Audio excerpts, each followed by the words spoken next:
Good evening.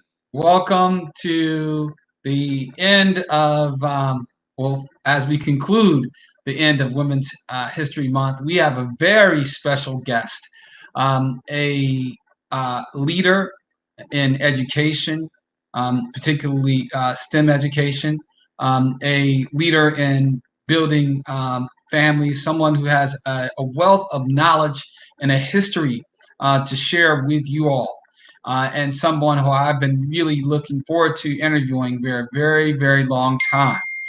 This is someone who's none other than my own aunt, Verneda Manuel-Blair, and we are looking forward to a very beautiful conversation with her. I want you all to get ready to ask any questions that you have by putting your questions into the comment box below, or liking if you haven't already this conversation, and subscribing so you can get the notices about our upcoming conversations. And if you have any questions that are not answered tonight, by subscribing, you will get notified anytime you get an answer. So without any further ado, let me bring on our guest of honor. That is Verneda E. Manuel-Blair. Good evening, Good Aunt evening. Verneda. Good evening, Talib. How are you doing? I'm doing well. At this point, I have brought it down a notch, and I'm doing well. Awesome, awesome. Well, I'm so delighted to have you. You have been, again, someone who we've been looking forward to interviewing for a very long time. And I know that we have some of our relatives and friends who are already in listening to us already now from around the country and perhaps around the world. So we're really, really happy. Verneda, can I just ask if you could just move slightly to the right? Up. Perfect. There you go. There you go. Now you're in the right place. Excellent. So, first of all, let's start by asking, who is Verneda E. Manuel Blair? In fact, maybe you can tell me, what is the E in your middle name? What's that middle name, and how did your mom and father pick that name for you? My middle name is Euzelia. That's how it's spelled. And that E is silent, so it's Euzelia. Euzelia. Beautiful, beautiful. And so, how did they come up with that beautiful middle name for you? The story was told to me that my dad's cousin wanted to give me her name, and my mother's best friend wanted to give me her name. So my mother, as diplomatic as she is and was at that point anyways, she's no longer with us, but her spirit is still here. She gave me Verneda, was her friend's name, and my dad's cousin was Euzelia. So she there you go. There you go. Very diplomatic. Well, it reminds me of my own family diplomatic issue with how my daughter was going to be named. So my wife and I, we had a question about, okay, how do we name, our the daughter? And so I wanted, first of all, I said, well, if it was a boy, then it was going to be named. I was going to be able to choose the name, and of course, I was going to name him after myself. I had to do that. Yes. But if it was a girl, she would get the chance to choose the name. And so, lo and behold, we didn't know what the child was going to be until the child was born, and it was a girl. And so, she got a chance to choose the name. She could choose any name she wanted, right? And because fair is fair, as I talk to Fatima all the time. But she, being the diplomat she chose her own middle name as Fatima's first name, and then she chose my mother's name as Fatima's middle name. So I always am very fond about that choice, and I see that she's taken a bite off of your beautiful mother, my grandmother, as well. So that's wonderful. So tell me, what is the story of Verneda Euzelia Manuel Blair. How did she grow? I mean, where was she born, first of all? I am I'm a Memphian. Do they call Memphis. it Memphian? I was Okay. born in Memphis, Tennessee. Uh, All right. And so if there's anybody who's tuning in from Memphis, Tennessee, you can just go ahead and throw a comment down in the comment section. We'll recognize you. And so you grew up in Memphis, but then you migrated at some point during the Industrial Revolution. Where did you migrate to?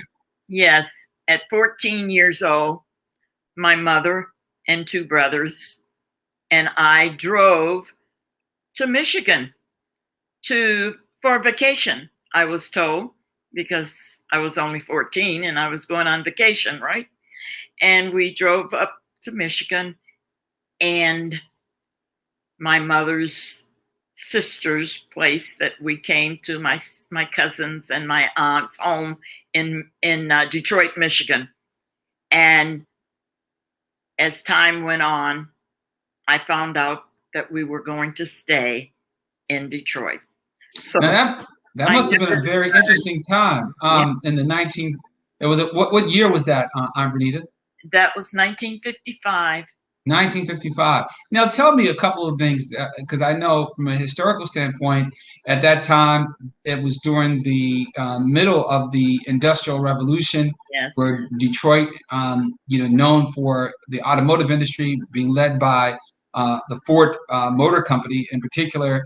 As someone, folks might know, I grew up in Detroit also, and how the first Ford assembly plant was for its Model T, its famous Model T car, was built in Highland Park, Michigan, where I went to school. So tell us a little bit about what life was like in 1955 as a high school student.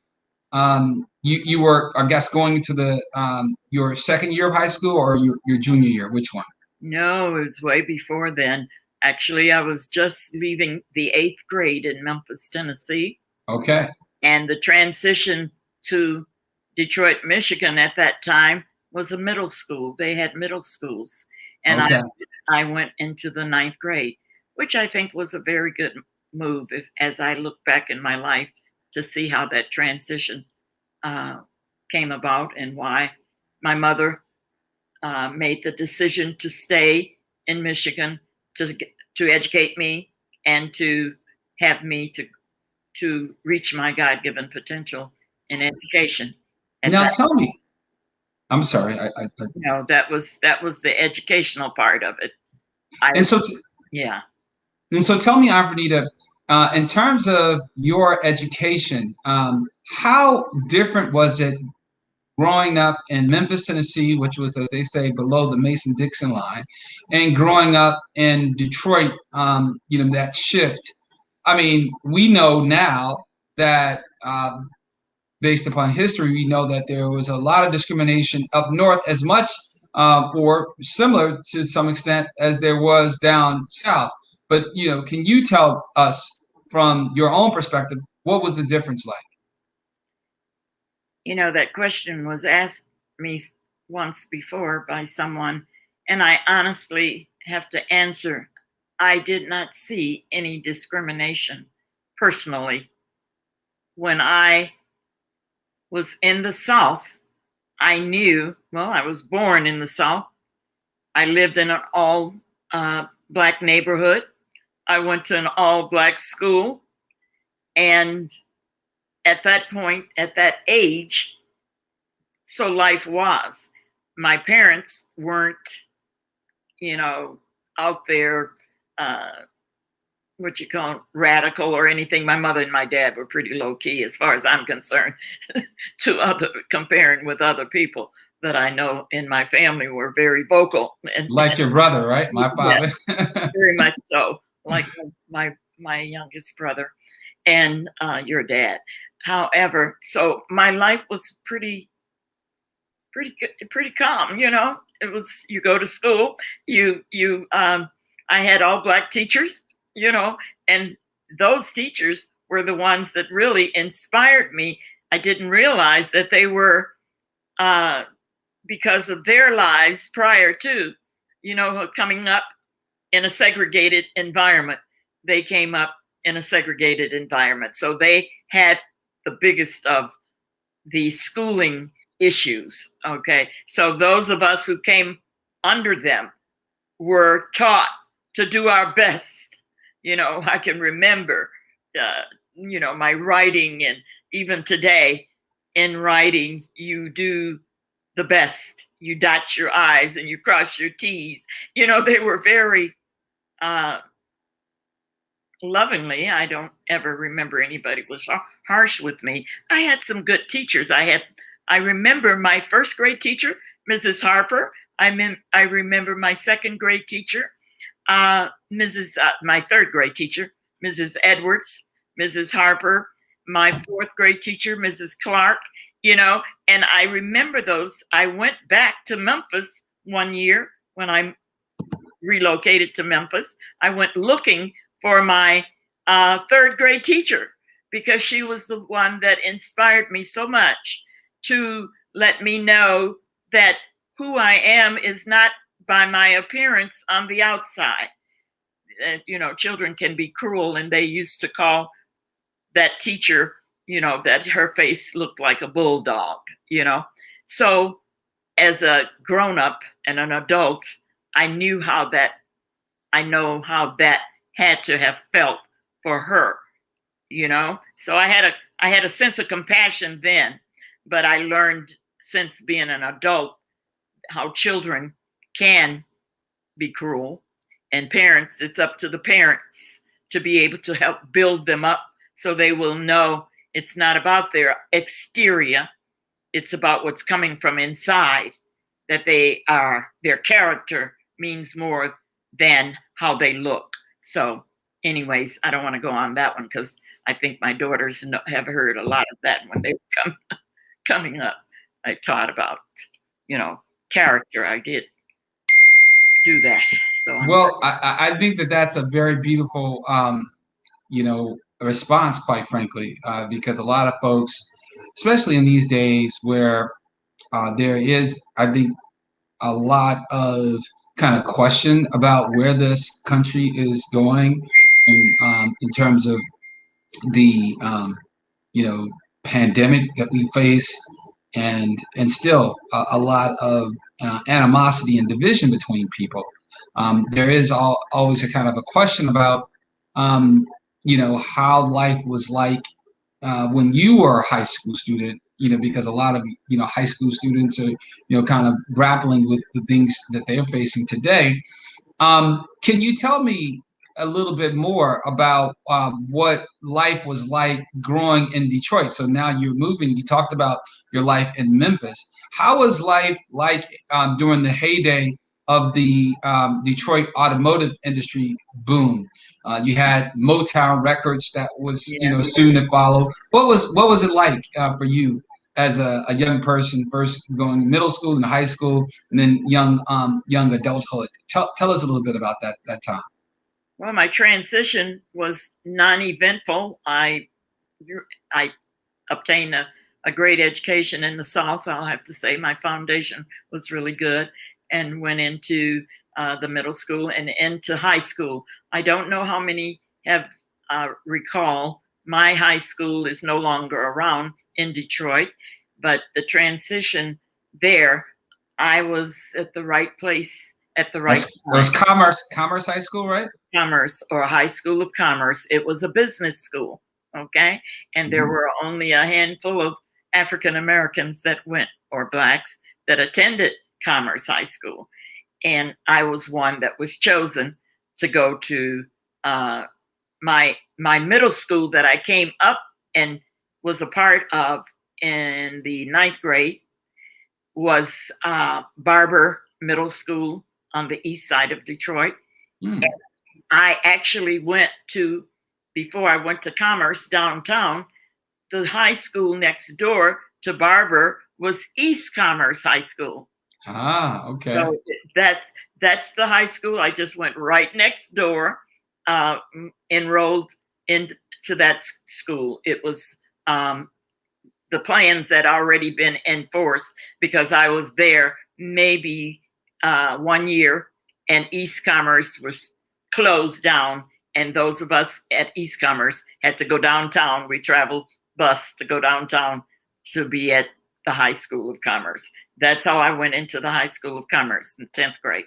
And can you tell me, so was this a integrated school with both Caucasian and African American and other students? Yes, the schools were all integrated. As a matter of fact, when I came here to Michigan, you know. So that was a difference between being in Memphis and then being in Detroit.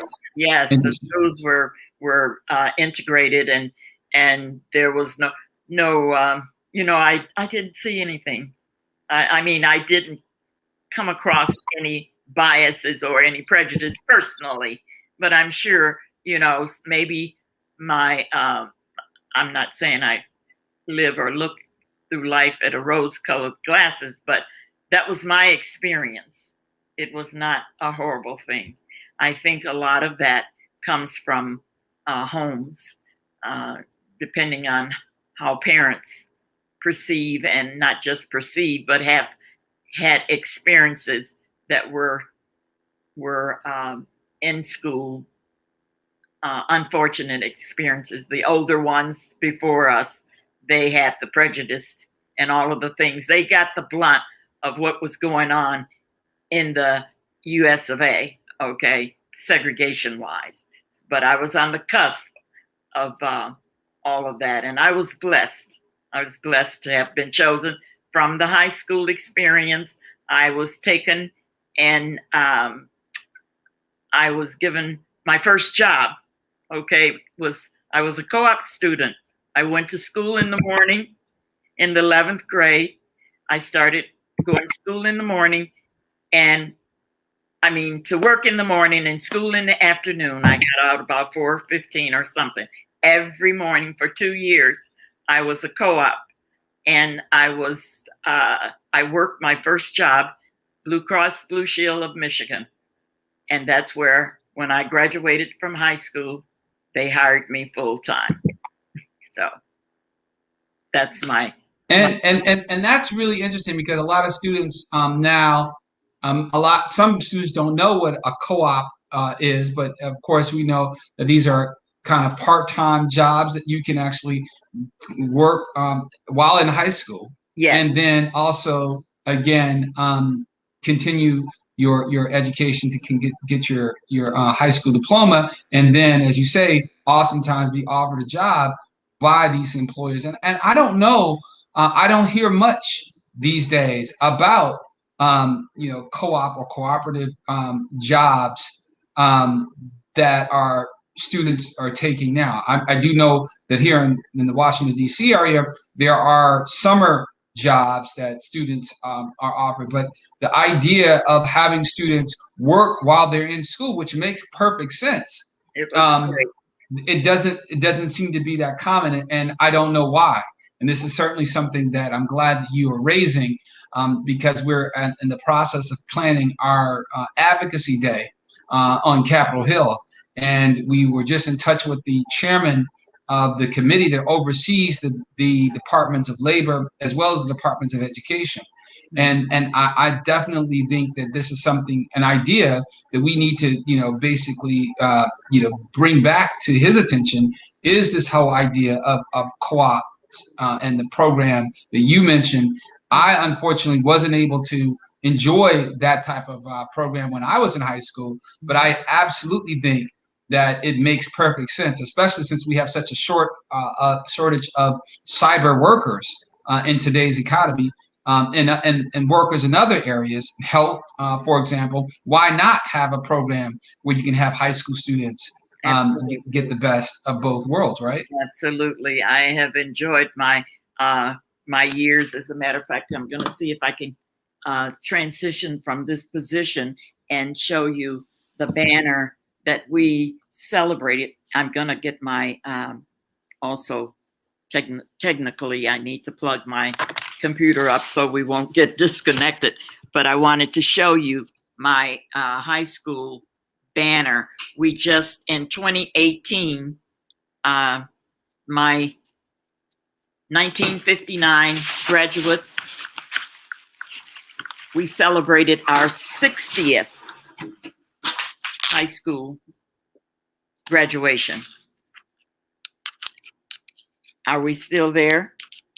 Yes, ma'am. You go right ahead. I'm gonna see if I can take this over to the side and show you my banner that I keep up. I've kept it up here, but that's my banner. Oh, wow. Very nice. Commerce High School. Now, was Commerce High School combined with Cass Tech High School later? There was a transition that Commerce and Cass Tech became one when some of the Commerce High School students used to take classes across the bridge. There was a bridge that connected Commerce and Cass Tech. And I never attended it because I was working, okay? But I knew it did exist. And I also met the first co-op came to our luncheon 2018 when we had it, our 60th anniversary. She was the first one that was a co-op student at Cass Tech. So there's a lot of history behind Commerce High School. There are a lot of famous people from Detroit, some of Motown people and all, and others that were part of students of Commerce and Cass Tech. The alumni is really rich. So absolutely. That's a wonderful story. And Verneda, can you tell me also a little bit about, again, staying in that era, jumping from 1950 to the 1960s and the Detroit riot after the assassination of Dr. King? Where were you during that time in your life? I know you must have been married at some, before that time, and you had children. Yes. Maybe my father was living with you, but tell me a little bit about what that situation was like being in Detroit during the Detroit riots, and how you coped with that. Well, I had that was the summer that I had my daughter Lori was a babe at that point, and I did not know anything was going on. My children and I lived over in the Jeffries at that point in time. I happened to go to my bedroom window and push the screen. That's I remember the screen was stuck and I pushed the screen and it made a noise, like a clicking noise. And I looked out the window and up under on the ground was a soldier zoomed his rifle pointed right up at the screen. And I fell backwards. It's like, and then I learned that the, what do you call them? The reserves, or what are when the president, the National Guard. Yes, the National Guards had been called into Detroit, and they were in the neighborhood. And my brother called me to tell me about it. My brother Talib, and so don't go out the house. Of course, that was some very sad times, unfortunately, for Detroit, the burning and all of the things that happened in the city at that time. And you, in some extent, have seen the evolution of the automotive industry, because at the time that you came was at perhaps one of the zenith points, the high points, yes, of American manufacturing and American automotive innovation at that point. Yes. And then you saw the decline. Tell me about that. I guess, did the decline start with the riots, or had they started before that time? Talk a little bit about that, Verneda. I do believe it happens to be where people are in their lives at certain times of life, locations, where you live in the city, what type of people are around you, whether they're radical people, there are people who are more, I won't say docile, but are not as, in my family, I believe we have had my brother, your dad, being the most open. You might not call him radical, but that's how the society terms anyone who goes against the grain as radical, So I came up, because I got married early, after graduating from high school. 2 years later, I was in a marriage relationship, and I had 4 lovely daughters who I would never have traded that path of early marriage, because I had my 4 daughters, and I love them today because of those are my 4 daughters. Lisa, well, from the left to the right, on my left, Lori, Lisa, Robin, and Raquel, and I in the middle, sitting there. We were in Memphis, Tennessee, on a Thanksgiving that year, and I've always treasured that picture with the 4 of us, the 5 of us actually, my 4 daughters and myself. But it's been some mixed emotions going on along the way, as I've just celebrated, my 80th birthday. So tell us, Verneda, about your beautiful daughters. I mean, I remember, giving a little bit of history for ourselves, that when my father, your older brother, left Oklahoma City, where we were born, he came to visit you, and we were told that we were just going to for a visit, a vacation. And so little did we know, a kind of the story continues, we were going for longer than a vacation. We wound up staying in Detroit, Michigan. On our way, we got to Saudi Arabia, but we wound up staying in Detroit, Michigan with you. Yeah. But tell me a little bit about, again, your beautiful daughters. I always remember when I was, growing up, that these beautiful girls were around me, and they were my cousins, and I was, again, I had to be really fierce in the playground, because I didn't want anybody to talk to my cousin, especially my cousin Lori. Okay. I'd have to get into fights about that all the time. But tell me a little bit about your beautiful daughters, and some of the wonderful things that they've gone on to do, and now their children are doing. They are doing quite well. They are very independent women. They are, and all of them are able to stand their own. They're all still gainfully employed, own businesses of their own, as a matter of fact. I'd say all of them, pretty much. I have one of them that helps, but literally are business women. They are, and they've done well. They've blessed me with grandchildren. I count 17 grandchildren, because I've included everyone that's a part of my extended family. So there are 7. That picture shows when I graduated that Saturday, got my bachelor's degree. That took me 40 years to get that bachelor's degree. And Joshua graduated. We're actually on Wheaton College grounds. The next day we drove from Indiana, Grace College and Theological Seminary, to Wheaton College, and that's Joshua behind me.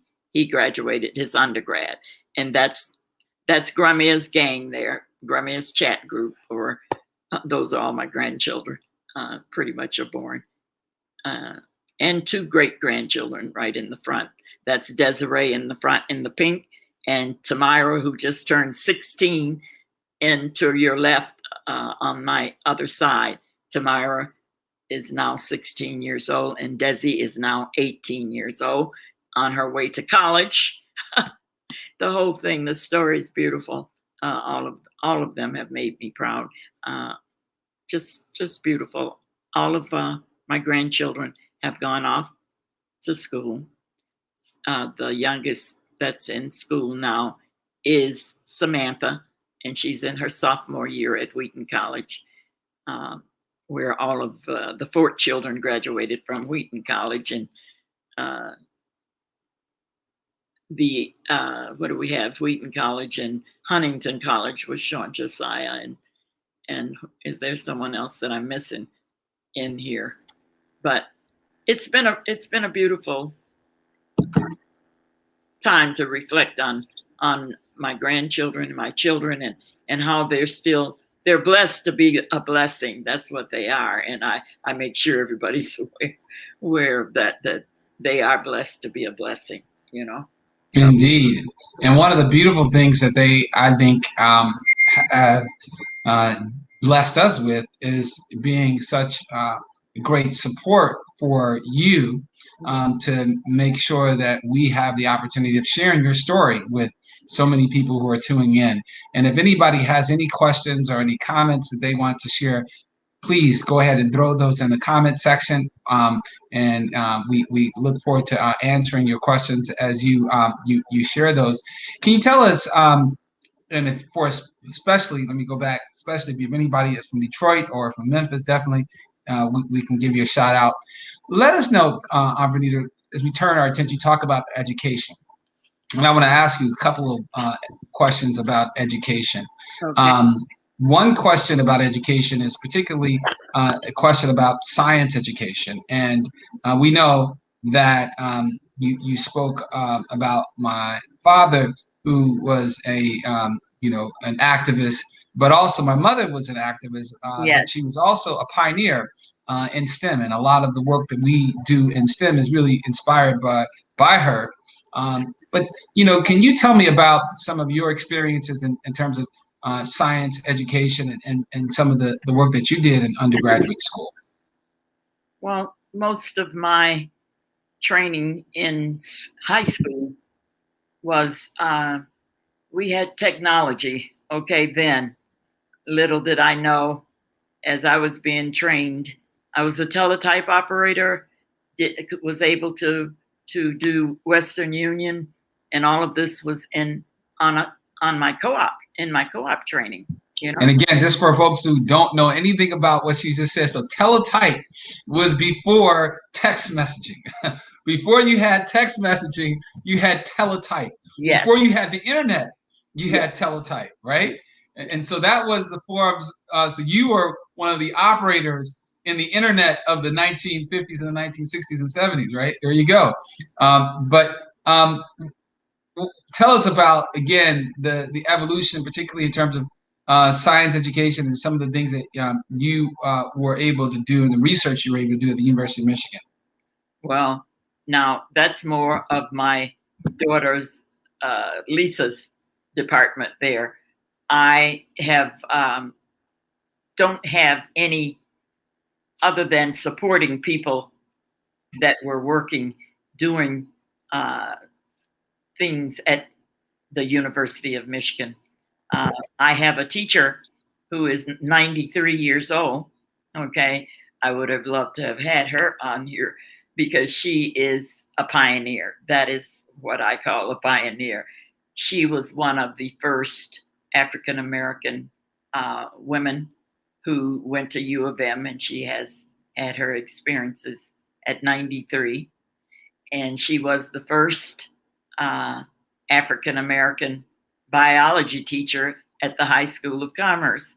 So, when I follow people like that, it's like my little contribution that I've done to support anybody is simply a supportive type of endeavor.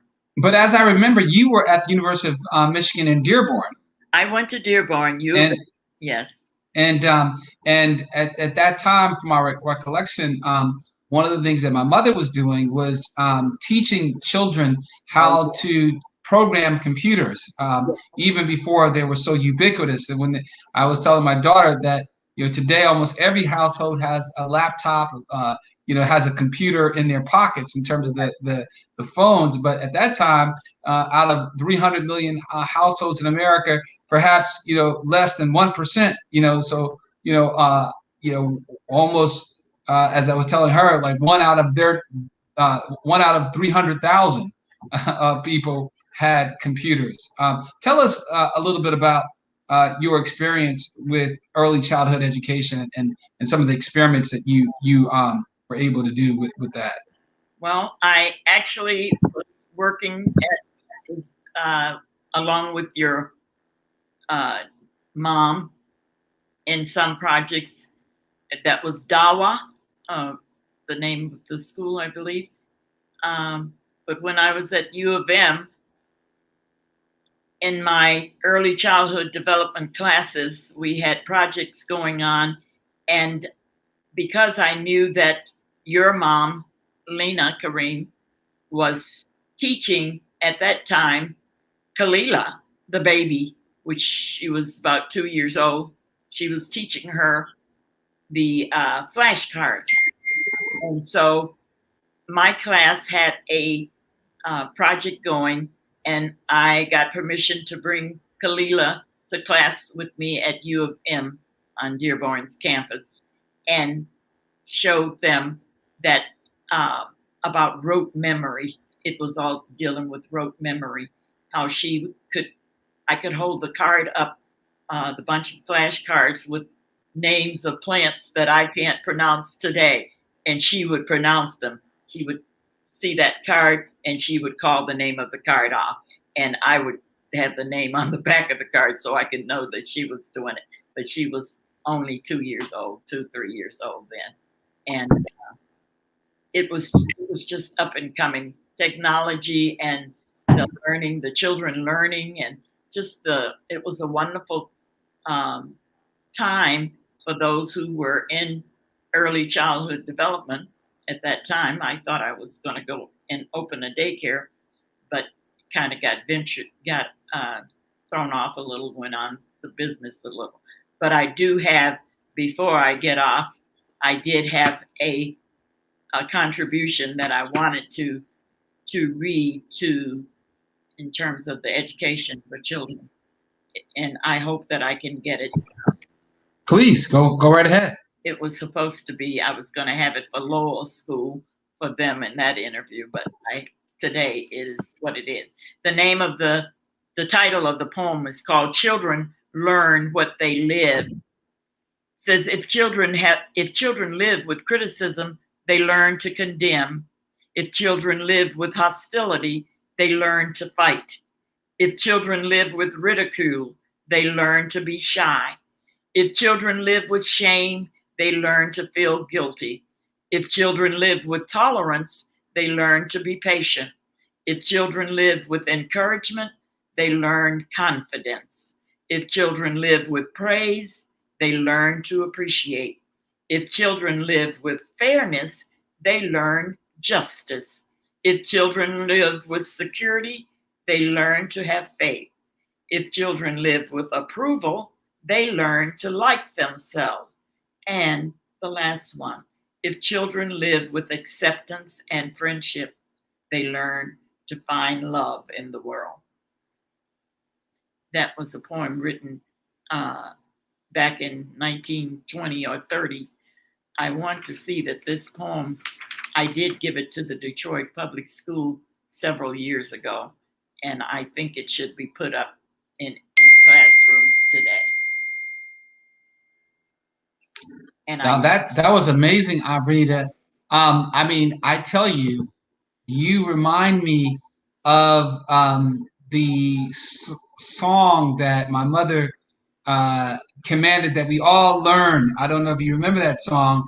It was called "The Greatest Love," and that song was in the movie about Muhammad Ali. Do you remember that song?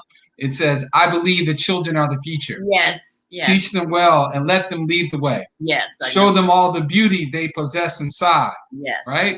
Yes. Teach them a better way Yes. to make it easier.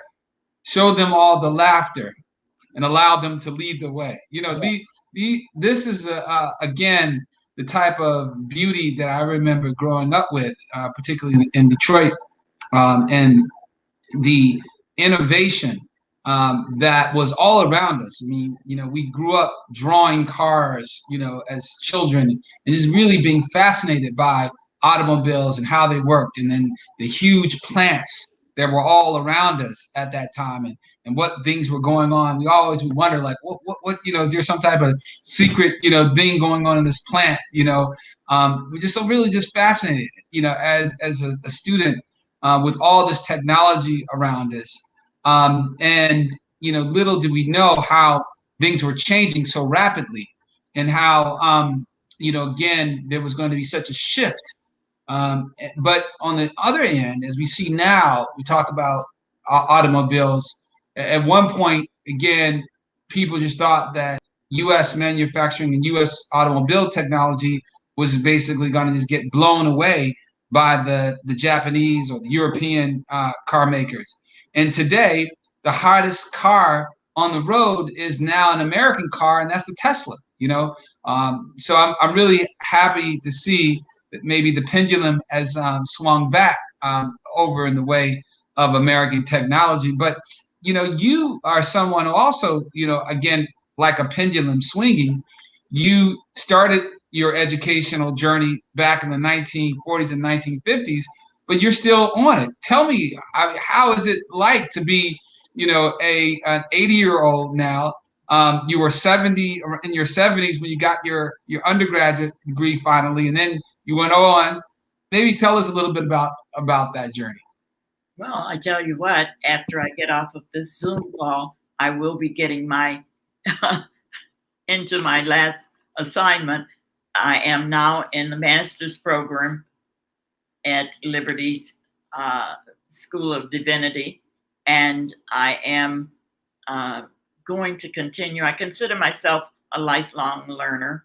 As long as I'm around, I will be learning, and I will be aspiring higher. And that's just the way it is. There's no reason why I'm not a couch potato, to tell you the truth, and I can't see myself just vegetating. So whatever I'll be doing the rest of my life, I will be.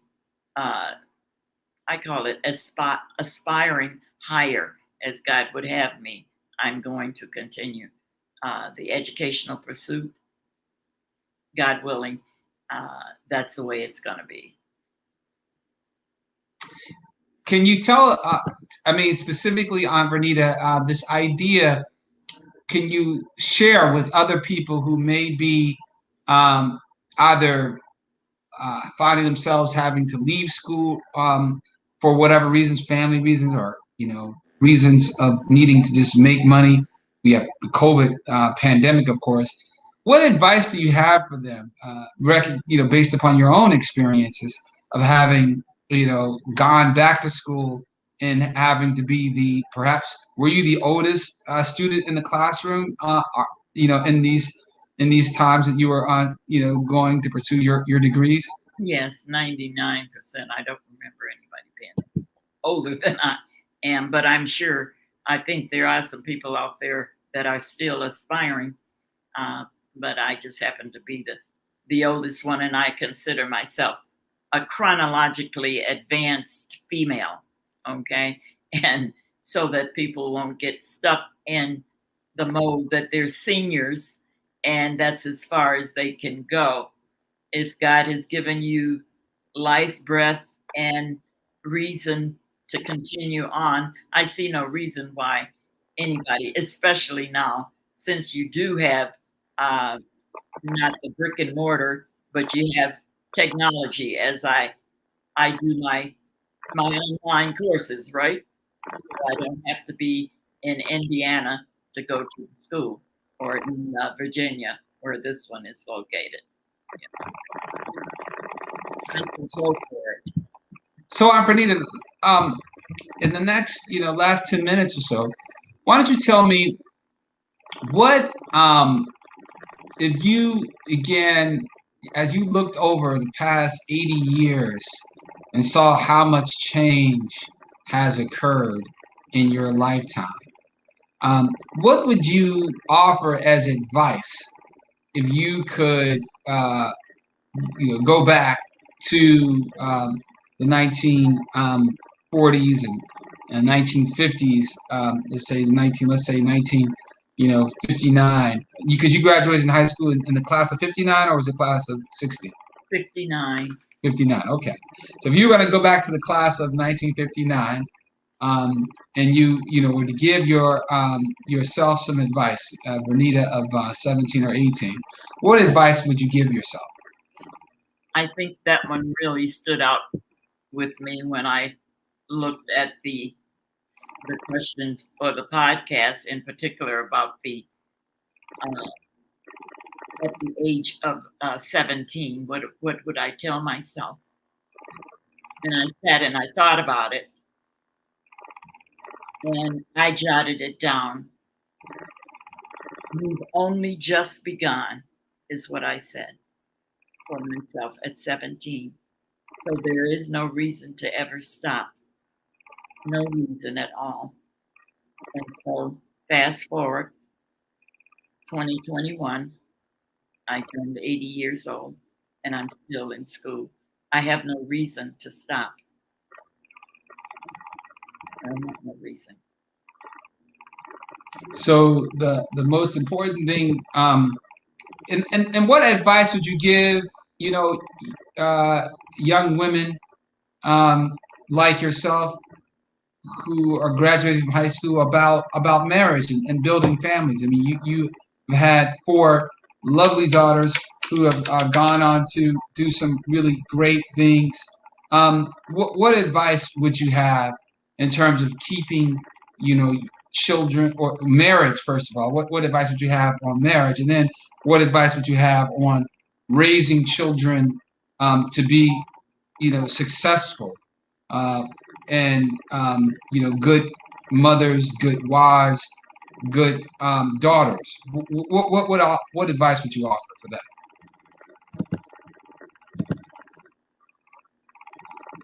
Personally, I know I would have wanted to have, and I did say this earlier, that I would not have made any choices any different as far as my children are concerned, my four daughters are concerned.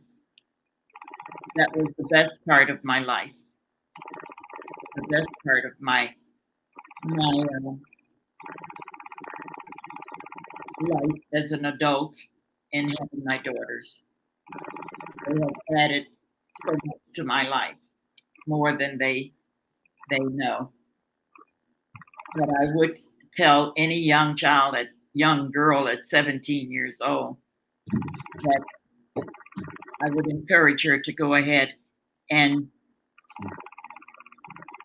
pursue her education, get her education, because it's not going to stop as far as females are concerned. They're, you're in the work world, and you're gonna, if you're choosing to be in the work world, then that means that you have to, your skill sets, and continue to try to upgrade or join the workforce. You can do things at home online now. So there's no reason to just stop and get sidetracked. As far as marriage is concerned, 17 years old is very young. To me, that's very young. And so I would not recommend marriage. And most definitely, if you don't recommend marriage, then you will wait to raise families with a mate. Take two to raise a family, children. So, yeah, that's my recommendation.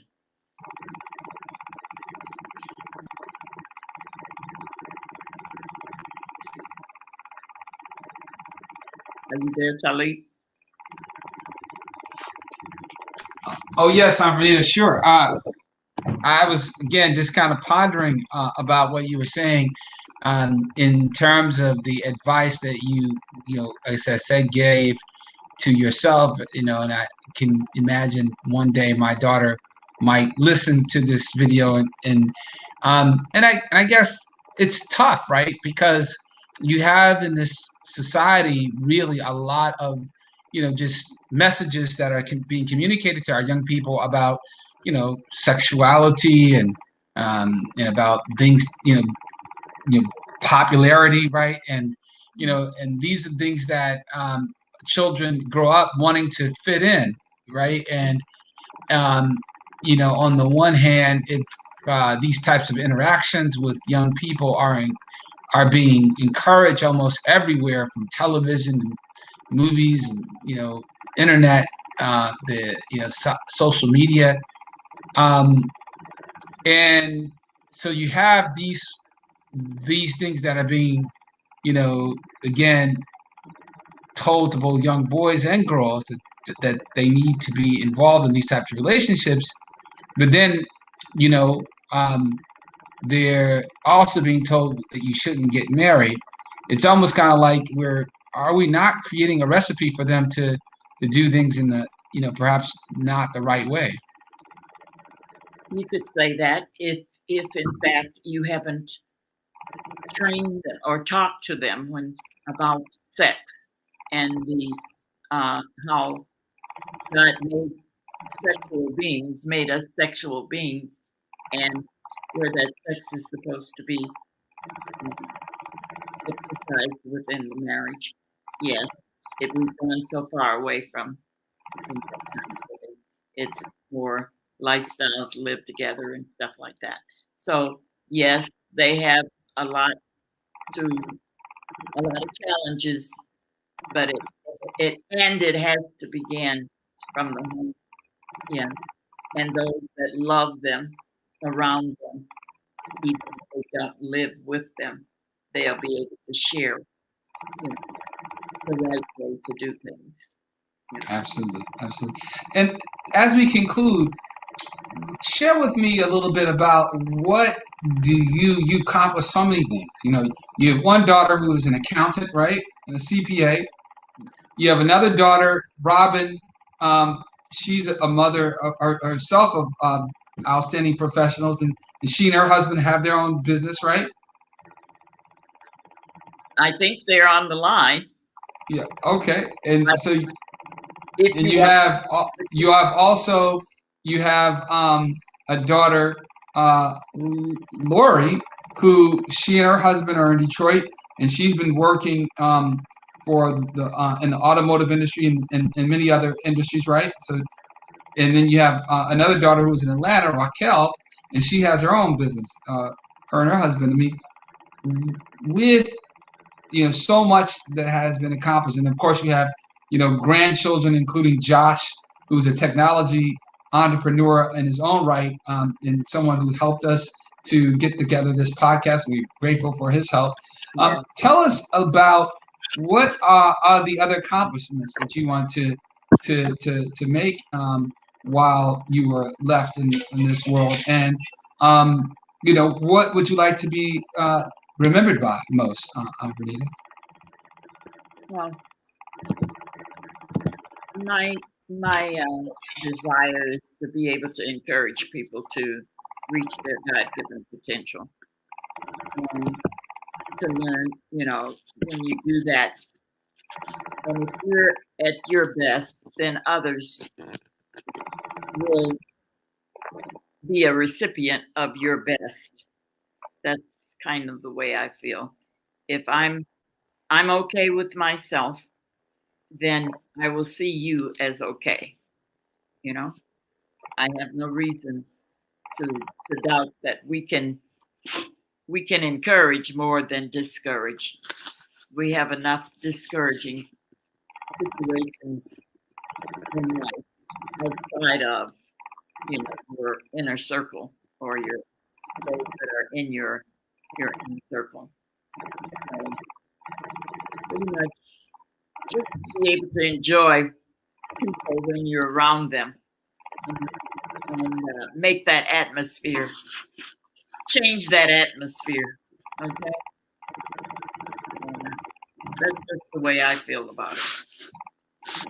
So again, you want to be known as someone who made a contribution, a positive contribution to your family and to the society. Is that a good way of putting it? That sums it up pretty good, as far as I can think of it. Is to be an encourager, not a discourager. Absolutely. Well, I have to say for sure. Into lemonade. You said, what's that last point that you make, Verneda? I say, and turn those lemons into lemonade. That's right. That's right. See, those old school analogies, a lot of folks have forgotten about them, but they definitely are very, very important, especially in the days that we find ourselves in today. In fact, we have one comment that we got a comment. For some reason it didn't come in on our comments page, but we did get a comment from your grandniece, Dr. Fatima. She said, hey, Dr. Fatima, or hey Aunt Verneda, and hey Dad, this is Fatima. So there you go. Very good. Hello, Fatima. Well, we're very grateful that she was able to have you for her grand guest day. Very grateful that you were able to take your time for her then. We're very grateful that you have become a STEM4US partner. And we are very grateful that you have spent a little bit of time to share with us the wealth of knowledge and experience that you have, and that you have been able to make available for all of your nieces and nephews, all of your grandnieces and nephews, all of your great-grandnieces and nephews, all of the grandchildren and great-grandchildren and great-great-grandchildren that you have. Really, it is an honor to have known you and been, benefited by your wisdom, your encouragement, and your faithfulness over these years. And if I've never shared it with you before, I just want you to know how much I am grateful for you, how much I thank the Almighty for you, and and how much I love you. Thank you. Likewise, Talib, and all of you that I haven't had a chance to say anything to. And thank you for being on. It's good to know that there is quite a few of the family members that plugged in tonight. Well, this has been again an amazing special celebration of knowledge and a reflection on history, particularly innovative and science and technology history. This is what we do at STEM4US. We are here to provide, the encouragement by getting advice from our leaders of the past, and giving them to our leaders of today and of tomorrow. And so we encourage you to become a STEM4US partner. You go to our website, stem4us.org, become a partner, and get your invitation to become a podcast special guest. This podcast is received by thousands of people around the country. And we are, again, looking forward to telling your story as we told the story of my Aunt Verneda of Detroit, Michigan. Again, this is Talib Karim with STEM4US. We appreciate you taking time to be with us tonight, and we look forward to having a wonderful conversation in the upcoming days to come. Have a wonderful night, and take care.